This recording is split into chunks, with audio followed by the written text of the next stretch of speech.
Hi, this is Pat Moorhead with Moor Insights Strategy, and we are here for a slightly delayed 6-5 podcast here with my incredible and traveling all over the country all the time co-host Daniel Newman. How are you? I've missed you, my friend. I know I was traveling. By the way, I'll take the heat for us not doing it at Friday, but I was driving to an airport, and I don't think our guests would have liked that.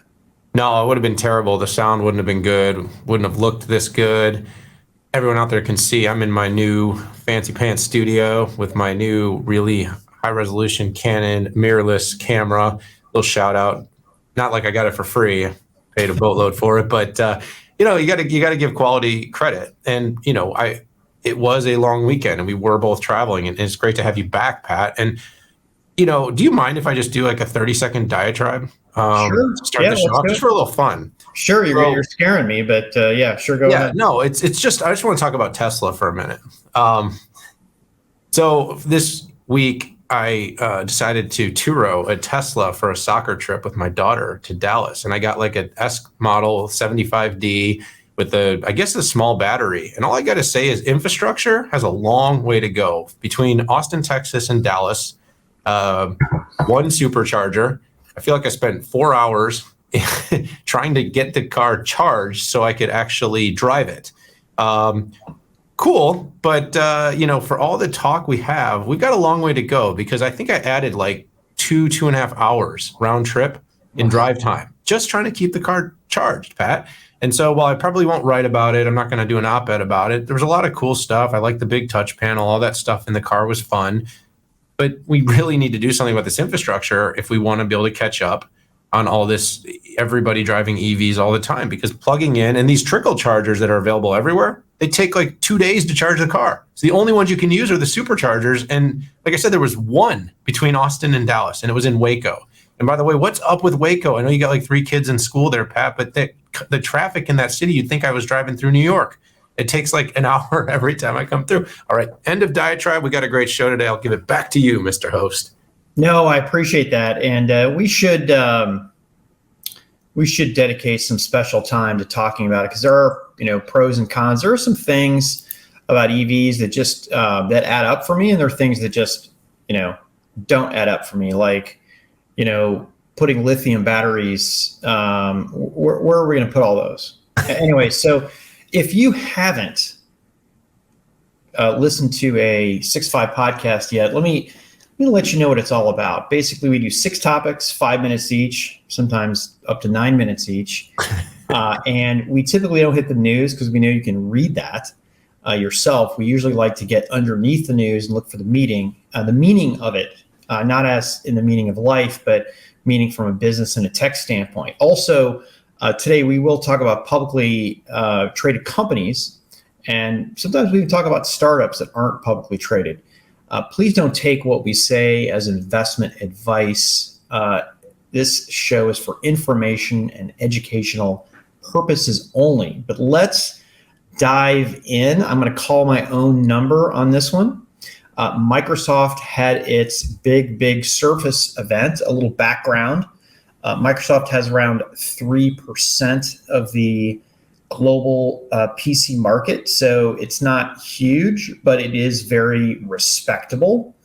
And Microsoft really uses Surface as a way to show the best of Windows and also show the best of things like Office 365. And I'll admit, when the Surfaces first came out, it was an absolute disaster over 10 years ago. But now probably 2 or 3 years after that, I'm just incredibly impressed with the level of innovation that these folks bring out. Panos Panay and his team are really awesome. And I'm fortunate enough to spend time with him and his team. They take feedback, which I really appreciate. But let's get to the meat of this.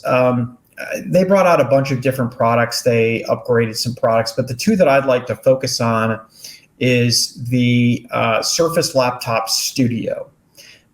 Essentially, it's a convertible, and convertibles aren't necessarily new. They were very in vogue probably 7 or 8 years ago, and then kind of fell out of vogue with detachable. But their system essentially allows you to collapse the display, cover the keyboard, and use a pen that's charging and connected magnetically right at the front bottom of the unit. This replaces the Surface Book, which Daniel, I think you have one. And unlike the Surface Book, it's not a detachable, where it turns into where you have a tablet and then you click it back in and it becomes a notebook. I personally like this design better.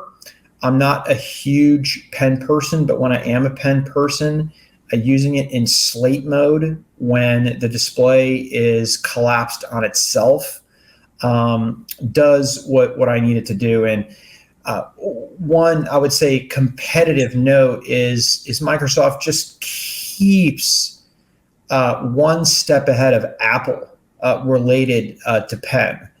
And it just seems like it's kind of funny. I know exactly what Apple is going to do with pen because they're about a year behind on what the Surface is doing. And the cool part again here is it wasn't a Nook like the Surface Pro X, where you pull back the keyboard and it has a nice little place.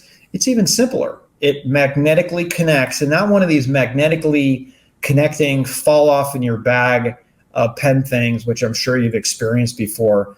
But once again, they've nailed it. And the other big feature they added with the second generation of pen is haptic feedback. So when you write on the display, it feels like what it would be if you had a pencil and you were going on paper.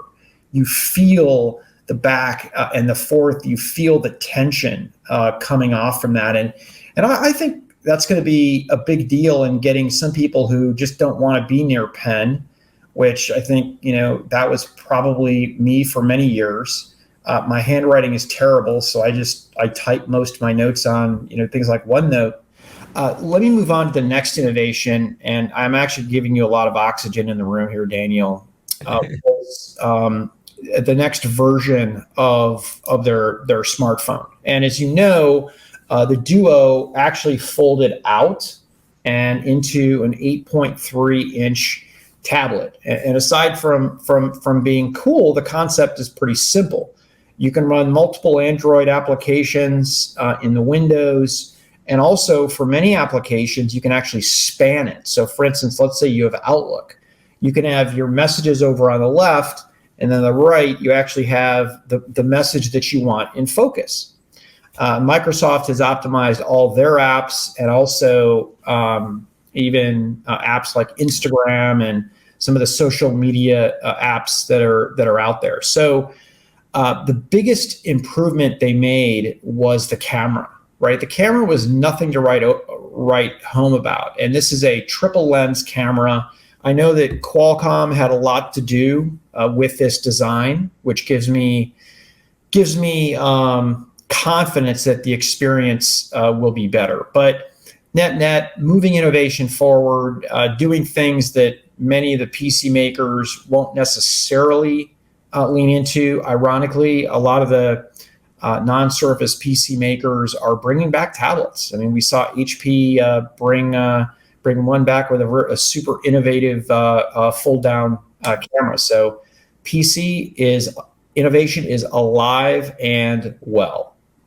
Yeah, Pat, I think overall it was a great slate of announcements. It was diverse. It kind of spanned different chip makers, different platforms, right? We had Snapdragon, we had Intel Evo, we had Android addressed.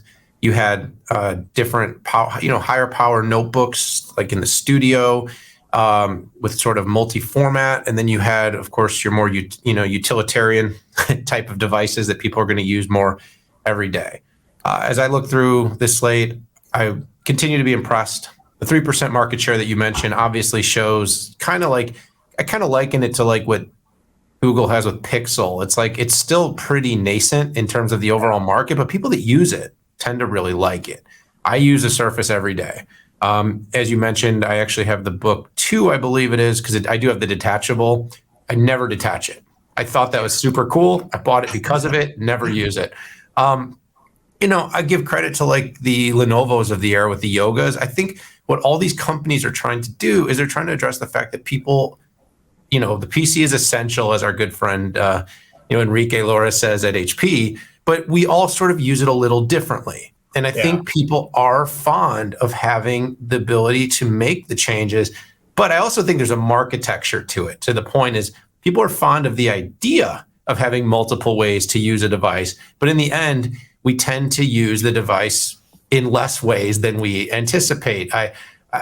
That's a very honest assessment of sort of the human condition, and I think I never give Apple credit they don't deserve. I never give Apple credit even when they do deserve it.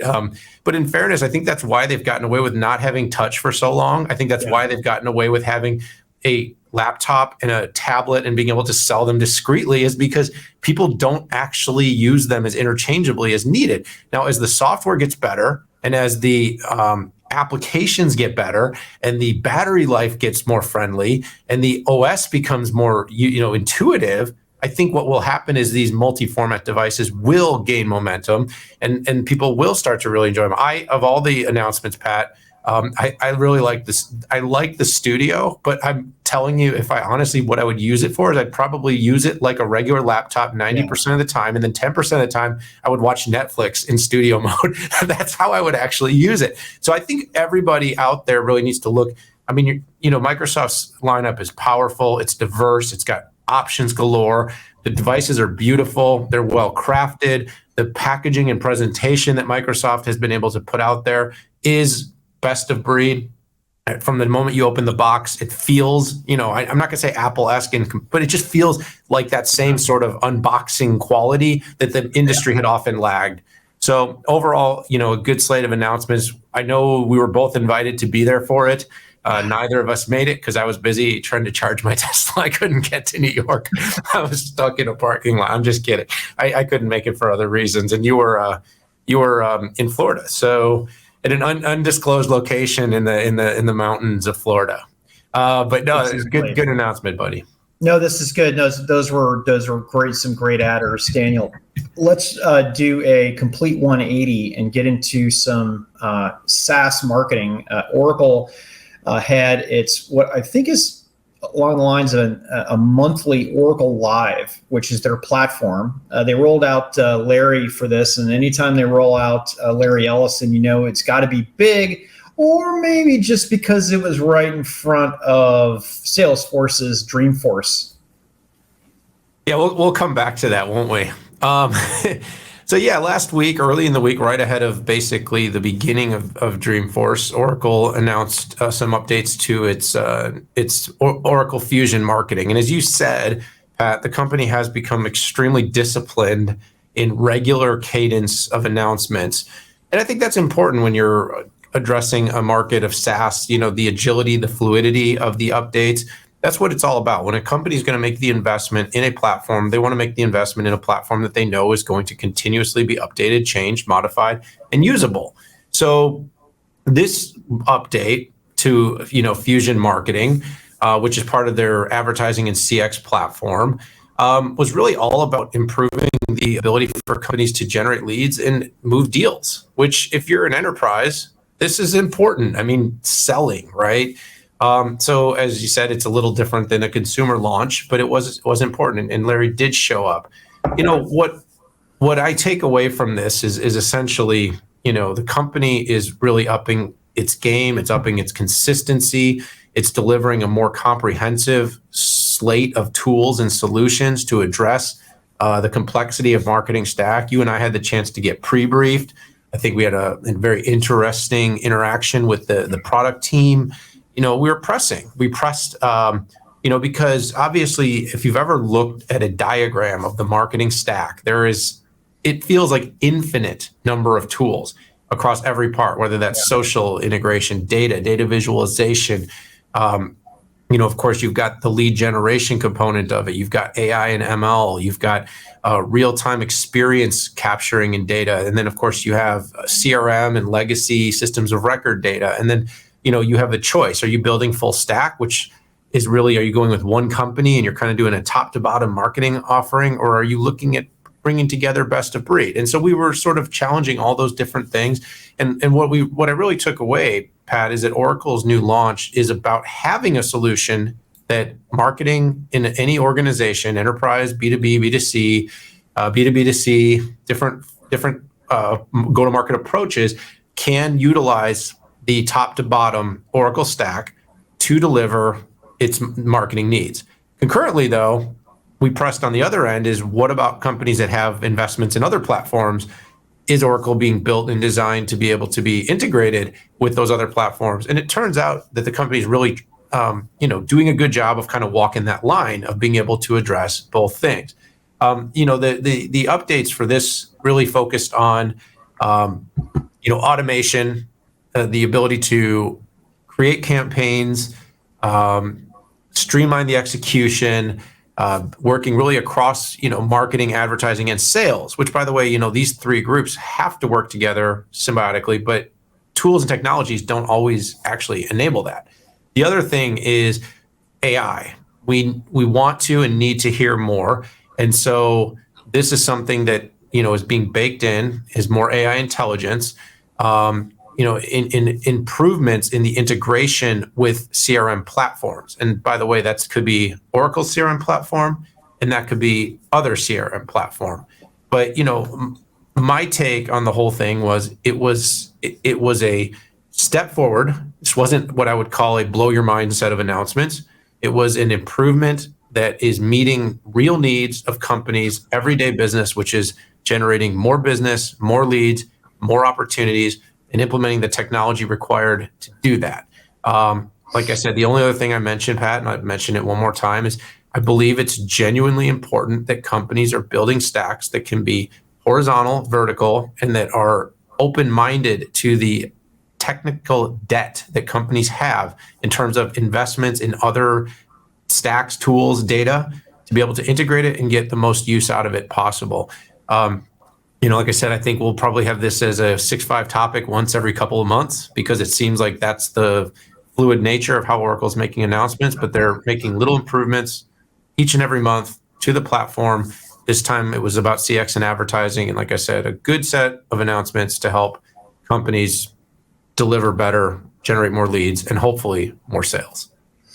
Those are great insights, my friend, as usual. So I'm going to go a little bit of a different direction on how I looked at this, and that was strategically what I think Oracle did. And when you're a big SaaS company and you have end-to-end offerings, it's going to be very hard to claim best of breed, right? And there's two different ways you can do this. You can stitch together a bunch of sales, CX, advertising, marketing, and you can stitch them together. Or you can go with the full package, right? And as I've seen, as you've seen over the past 25 years, it's like an accordion, right? The industry goes from best in breed to packages, and it goes back and forth. And I think strategically, Oracle's strategy is spot on, right? They're not going to be able to say, hey, we're best in breed on this. What they're going for is simplification, right? Let's just say there's 10 different packages that you would have to stitch together to I'll call best in breed, to be able to do what Oracle marketing is doing here. And a lot of times, and listen, I managed a very large marketing budget, and that was top of the funnel all the way down to the bottom of the funnel. And marketing likes to have fiefdoms, right? And marketing folks in a certain, let's say it's the demand gen folks, they find a vendor that they love, they fall in love with them, they get kudos for bringing in a new vendor. But what they don't fully look at is that they're potentially causing chaos and even potentially lack of security because the data is floating all over the place. And I think the organization that picks Oracle marketing is, first of all, it's going to be the CMO.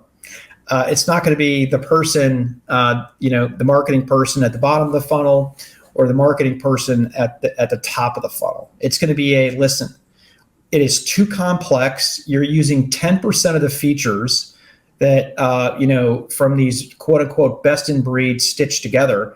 And I think Oracle has a chance to win off of it. Right. And let's just, be clear. They're going up against the beast, who's been doing, started off with CRM back in 1999, right? So, they have a lot of seats, they got a lot of history, they've got a lot of folks out there. We're going to hit them later, but that was my biggest takeaway is just the strategic nailing the strategy and given the reason to believe why customers would want to pick Oracle over stitching together some best of breed. And that, I didn't even get into the whole front office, back office thing, but obviously another advantage when you go Oracle. So hey, let's shift gears here into the Amazon Climate Pledge. A little background here. Amazon set up the Climate Pledge, which is not just Amazon, but Amazon plus other companies to be 10 years ahead of the Paris Accord, which it's hard enough to hit the Paris Accord, but to be 10 years earlier than that seems really, really hard. And some of the big announcements here, I had the chance to talk with Sally Fouts, director of the Climate Pledge at Amazon, and I asked her some really tough questions. I had a good chance for her. It was good to hear her explain why she's doing certain things, why she's not doing certain things. The big news was they got to 200 signatories, right? And I always say, and Daniel, we've said on this show, to do anything related to climate change, it's one thing to be in competition, which, by the way, I think is good because it keeps competition's always good and keeps people innovating. But in the end, to really get off of center, it takes a village, right? It's going to take multiple companies sharing best practices, and that's exactly what the Climate Pledge is. And I asked Sally, I said, hey, why is it hard, to get maybe information that crosses all of the signatories? And she was very clear. We want our folks to be focusing on execution as opposed to filling out forms. And I was like, okay, I can go along with that. And it also doesn't put Amazon in this onerous position to be managing the whole thing. And I asked her about how realistic that they hit in 2040. One thing I appreciated about Dell and what they're doing with climate is they don't actually know exactly how they're going to get there, which means they've made some commitments that are going to require some innovation to actually get there. And I got a similar type of response from Sally, which I appreciated, but she seemed very confident that Amazon and the signatories can get there 10 years early. My final question I had for her, which she appreciated, and again, we're not journalists, we're analysts, but you have to ask the hard questions. I asked her, hey, what about claims that Amazon is greenwashing or using the pledge as a marketing tool? And she was very clear. She doesn't have time to respond to things like this. She has to focus on executing. And she likened any time that she applies to playing defense on stuff like this. And Daniel, you and I have talked about how some of the press out there is really out there to make Amazon look bad. How that could, why that's a smart move for her not to just jump in and defend every single thing that people are picking at her. Yeah, I think you bring up a good point there. Look, it's okay. We live in a society that embraces capitalism. And it's okay when good and profit are actually there's some interdependence. Companies need to make money. They need to be profitable in order to function, in order to hire people, in order to innovate, investments in R&D. And so I think sometimes we get a little bit confused societally about the fact that the two things need to coexist in order to continue to push the boundaries on how the fact that a company like Amazon can help drive 200 global companies to become signatories is because it has resources to deploy globally to focus on this.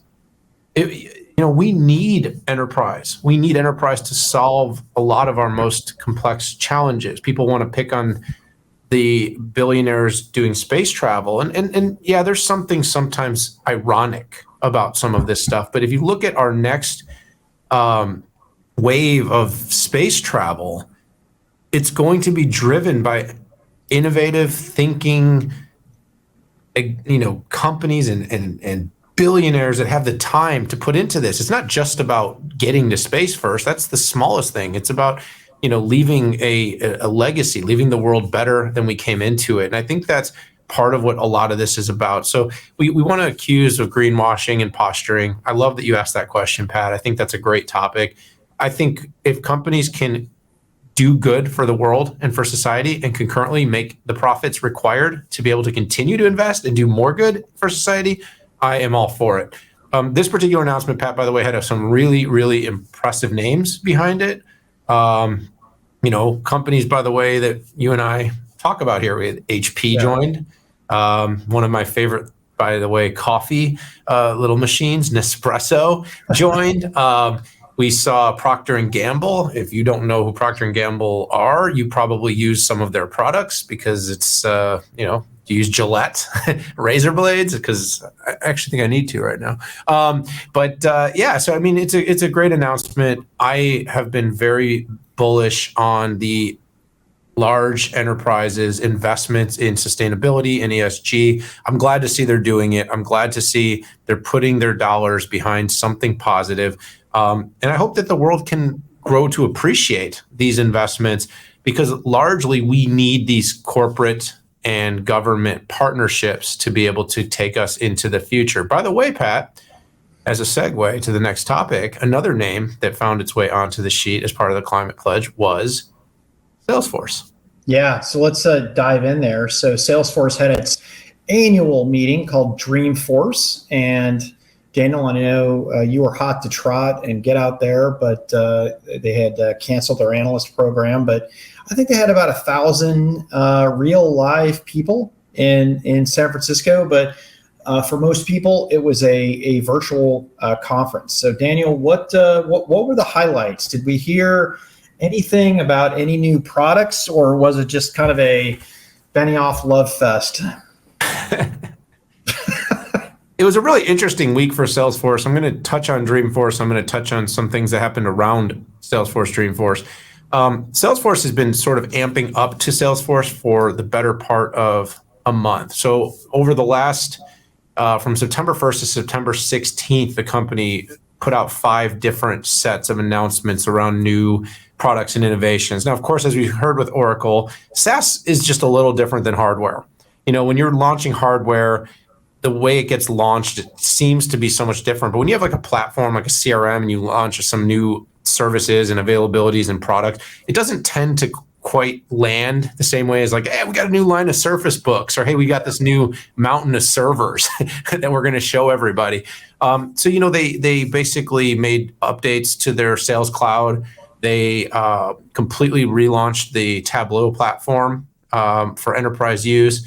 They had a series of new automation and AI advancements for the Service Cloud. They announced some new corporate partnerships, a big one with FedEx.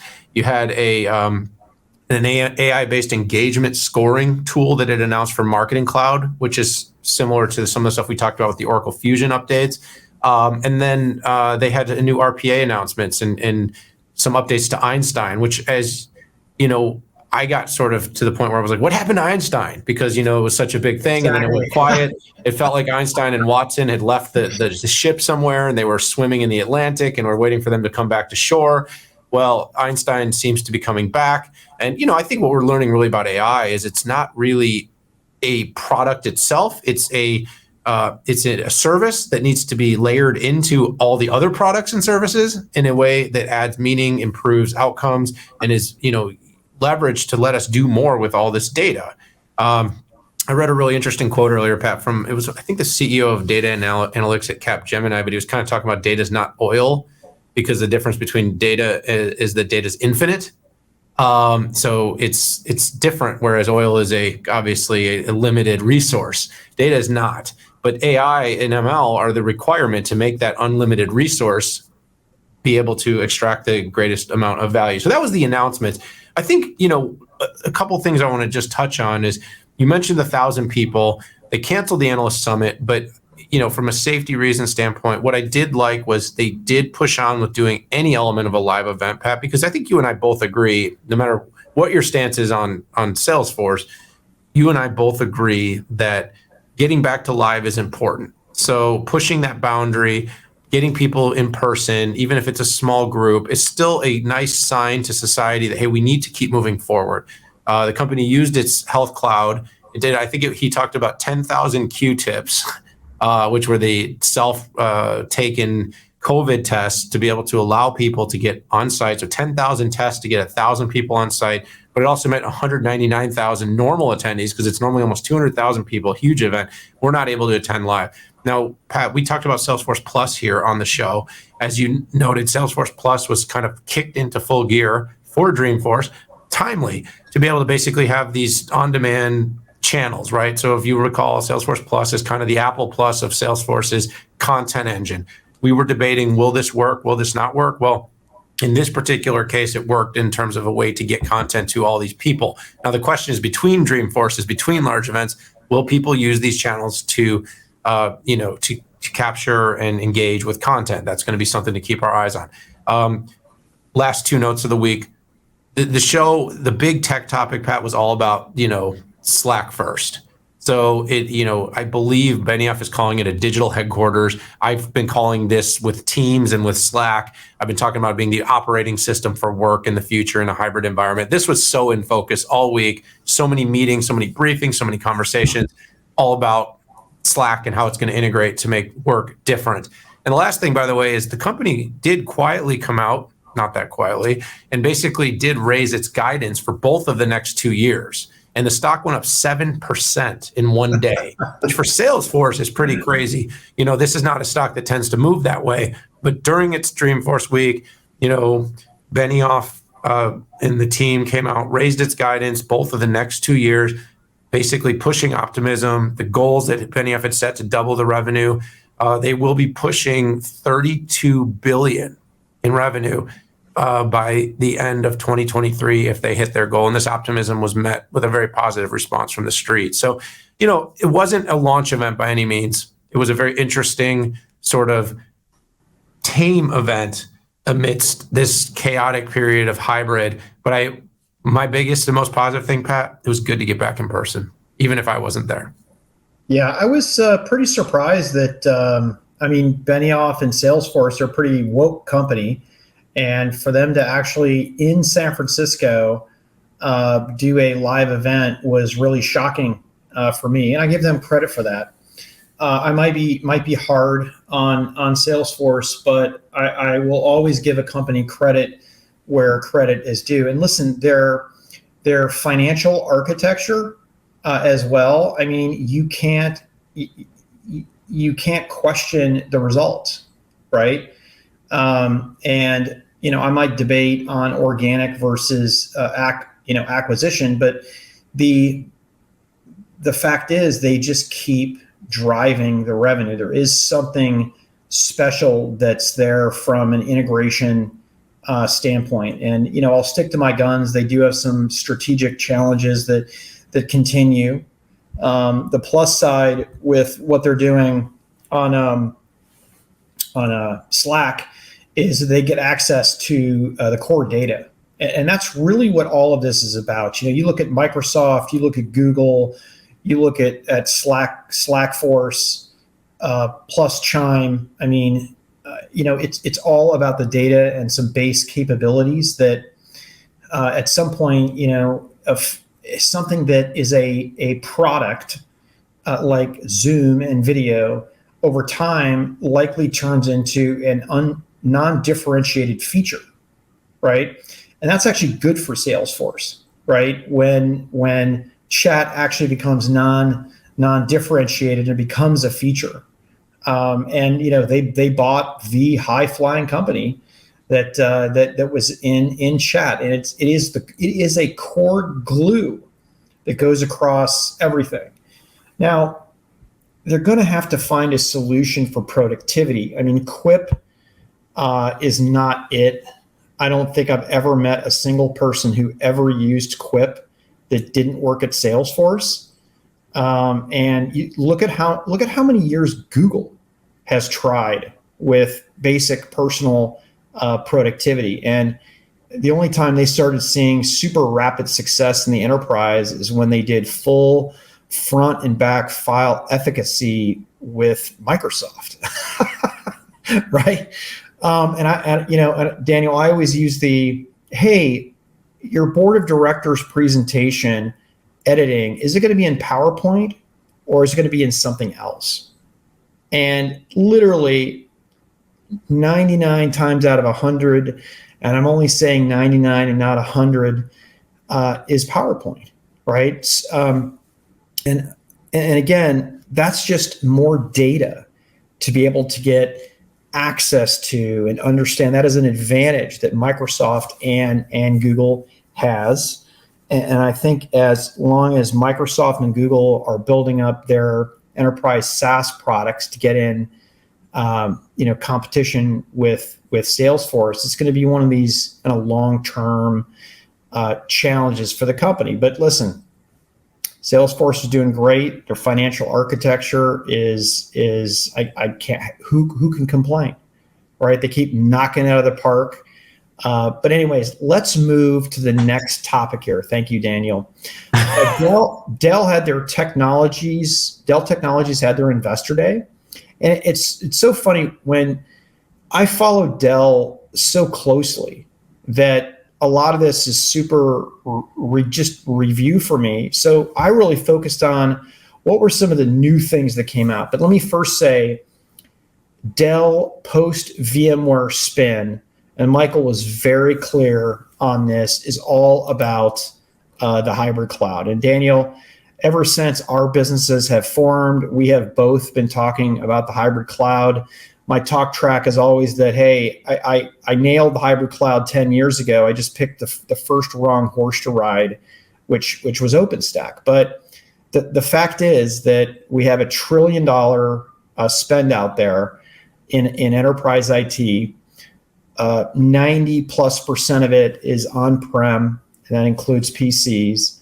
But when you look at infrastructure versus IaaS, a super interesting chart they put it was just how small of a market now IaaS is, but Amazon, AWS is getting the most of that, which just shows how big you can be by dominating an up and coming market. So that was a big takeaway for me. And finally, on the PC side, the big takeaway for me was this slide that Sam Bird had that says not all PCs are created equal. Not too many people know this, but Dell might be number 2 or number 3 in terms of PC units, but they're number 1 in PC revenue, and very few people talk about it. Why? They optimize they don't make up their losses in volume. Sure, they're still hitting Chrome out there, which financially I don't think has paid off for anybody, but they hit premium consumer PCs and they dominate in commercial PCs. 47% of their revenue is in commercial PCs, and I think that hopefully that's an eye opener to the why Dell can't beat Lenovo in terms of unit market share. they go where the money is. They go where the profit is. Yeah, Michael is a brilliant financial engineer. People tend to not ever give enough credit, but I think he's doing well, and he's probably is feeling okay. By the way, I'm looking forward to reading his new book. I don't know if you saw that, but I like it. It's about winning and still being nice. And I got to say, as being one of the first people that reached out to me to welcome me to Austin, I'm always impressed. I see him. I always see him like posting on like a new entry-level person starts at Dell and they post on LinkedIn, and Michael will actually comment on it. I'm like, who does that? Like, how many CEOs actually take the time to do that? Now, again, that's not about Securities Day, but it is a this all ties together to why Dell's performance is what Dell's performance is. The spinoff of VMware is both a great opportunity. Financially, it's brilliant. Technologically, I think it leaves a number of question marks, but I think I think they'll answer them. I think in time they will answer them. They're going to have to fill this gap for hybrid cloud. They're looking, Apex will be part of that solution. They do have a big stack of products in their infrastructure solutions group.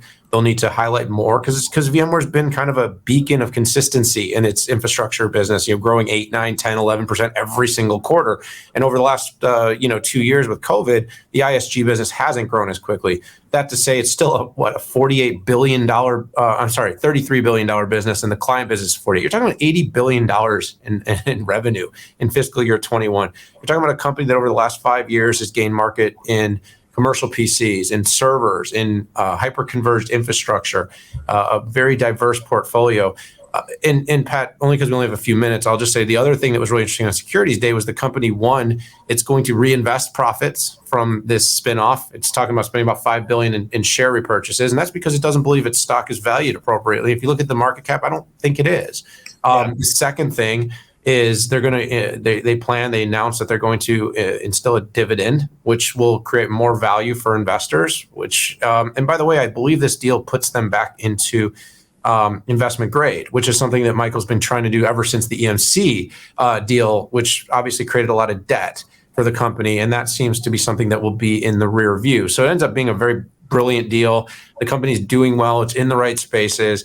And, I look forward to kind of continuing to have this conversation, Pat. But I know we got one more topic and only a few minutes before we've got to get on with our day. Yeah, let's move into the final topic, and that is the chip shortage rages on, or does it? I mean, I think Elon Musk said, "Hey, we're going to be out of this thing based on, the new fabs that are being built." I'm wondering if he knows that it takes 2 years to get a new foundry or a fab online. Well, we start and finish with Musk. Started talking about my Tesla experience. I'm going to finish by saying, I think he's guessing. I actually think sometimes, the guy's an oracle, not the company. He is. I mean, people listen to what he says. Sometimes I don't know if he's just testing the resolve of people to actually think for themselves, but the math doesn't really work, Pat. The reason I bring this back up is I think it was Thursday last week. The headlines were raging, but there was some new data that came out that something like $210 billion in revenue has been lost by the automotive industry because of this chip shortage. If you've tried to buy a new car or you're trying to buy a used car, you've realized how overpriced everything is right now, or how hard it is to get a new car right now. There's still issues getting PCs. There's still issues getting new phones and devices. You're still seeing lag time. I saw another chart on Bloomberg that the average time to procure a chip has doubled from the beginning of the pandemic to today. With all this in place, I just figured, you and I being chips to SaaS guys, we owe it to the, our audience, all you beautiful listeners out there, to just give a little bit of an opinion on what's going on out there. So, Biden and the administration did their 100-day review. Last week, they got back together and they, reiterated the importance of solving this. But I would say to date, we've been given mostly lip service about what is actually being done.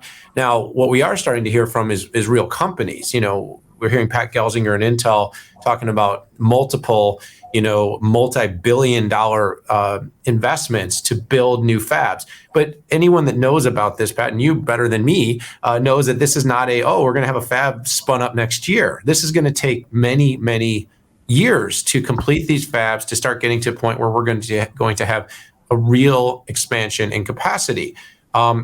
We also have the China-Taiwan issue still going on. So even at this current juncture where there is no real specific issue because of the China-Taiwan conflict yet on the actual availability of chips. We don't know what might happen there. We've seen what happened with China and Hong Kong.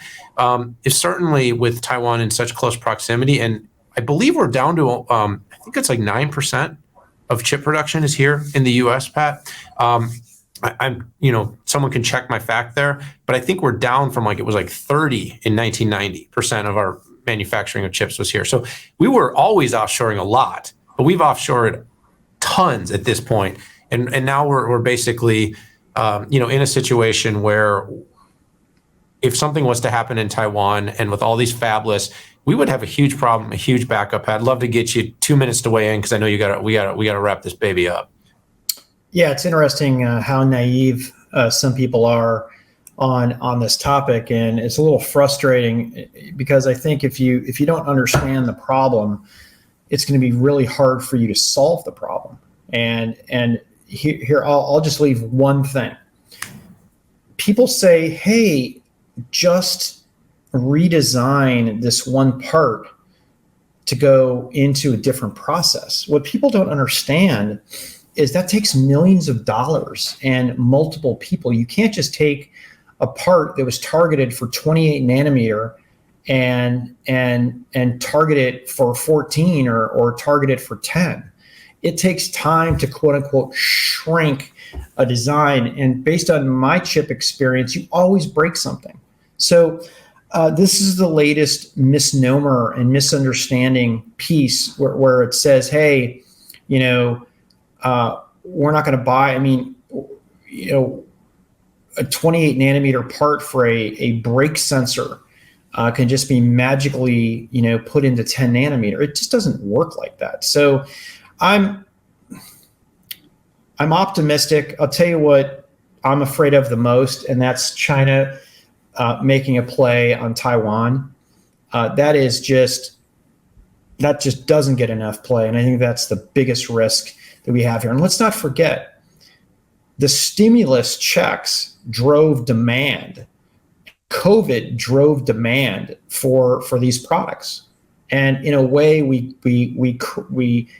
created this problem. This is not, the auto folks exasperated it by, obviously pulling back their forecasts and not having direct relationships with fabs or chip makers. But we created this, and we're sleeping in it. So with that, Daniel, uplifting comments and editorial, I just want to thank you. Daniel, it's great to see you, buddy. I hope we can see each other face-to-face this week. I'm making up from last week. I worked maybe 45%, and I got sick last week, so I'm trying to get over this. But it's great to see you, and I just want to thank all our listeners, all of our viewers out there. So with that, y'all, thanks for tuning in. Have a great week.